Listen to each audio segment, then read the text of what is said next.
Sognate e rischiate come Madre Teresa. Si rivolge con queste parole il Papa ai giovani della Macedonia, ma idealmente raggiunge i ragazzi di tutto il mondo.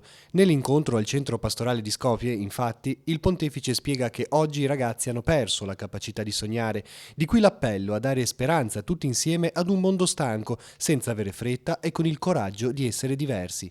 Il mondo è diviso e sembra vantaggioso dividerlo e dividerci ancora di più. C'è tanti grandi che vogliono dividerci fra noi, eh? State attenti, eh?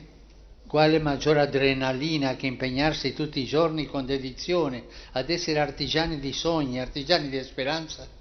I sogni aiutano a mantenere viva la certezza di sapere che un altro mondo è possibile e che siamo chiamati a coinvolgerci in esso e a farne parte col nostro lavoro, col nostro impegno e la nostra azione.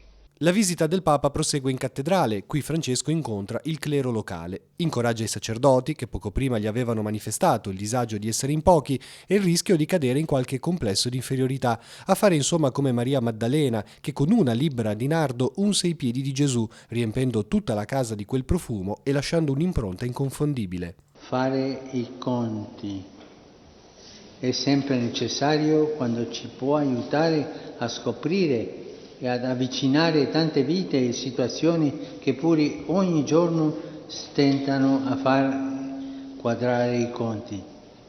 Famiglie che non riescono ad andare avanti, persone anziane e sole, ammalati costretti a letto, giovani intristiti e senza futuro, poveri che ci ricordano quello che siamo. Una Chiesa di mendicanti, bisognosi della misericordia del Signore.